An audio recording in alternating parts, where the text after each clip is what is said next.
A reading from the Holy Gospel according to Matthew.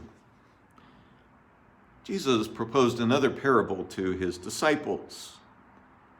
The kingdom of heaven is like a mustard seed that a person took and sowed in a field. It is the smallest of all the seeds, and yet, when full grown, it is the largest of plants. It becomes a large bush, and the birds of the sky come and dwell in its branches. Back in 1972, I was a third grade student at St. Matthew Apostle School at my home parish, St. Matthew Apostle in southeast Kansas City. Just before Valentine's Day that year, we had an event that we had never had before. It was called a raffle. Raffles happen all the time now, but in those days, a raffle was a novelty.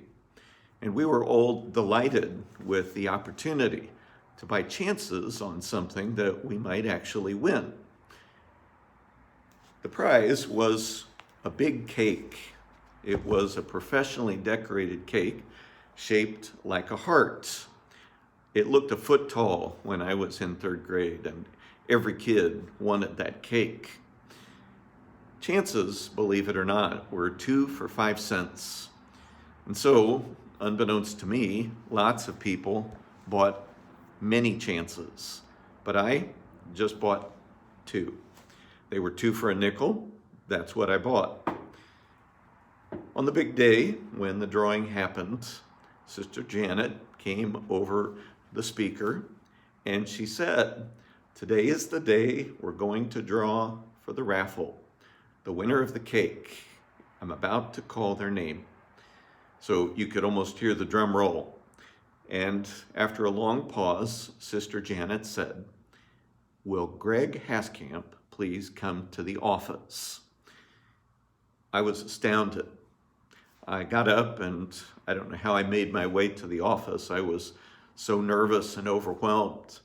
But when I got to the office, there was the principal, there was the woman who had made the cake, there were a couple of other moms, and there was Sister Janet, a beloved nun in our school.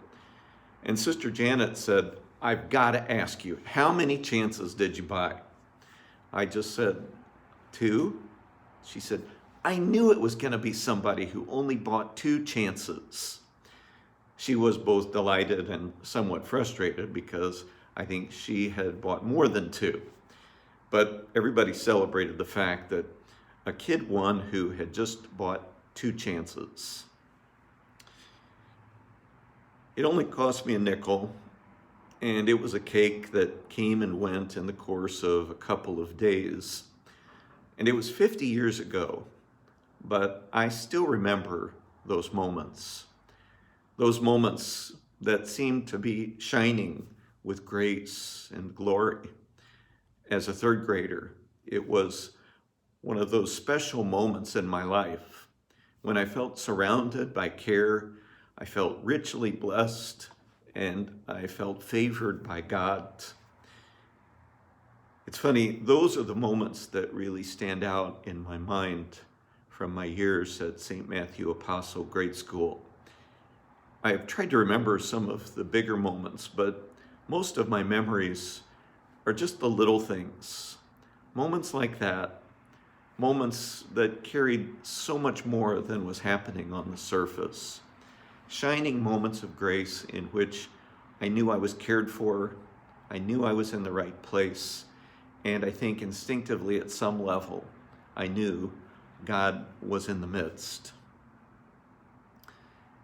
At our school mass this morning, I encouraged our students and teachers as we end this school year to try to look back and find those little moments, those mustard seeds that were planted in the course of the year, tiny little moments that somehow have borne great fruit, shining moments of grace that in real time might have seemed insignificant or small, but as the year has gone on, are moments that have borne tremendous goodness and fruit.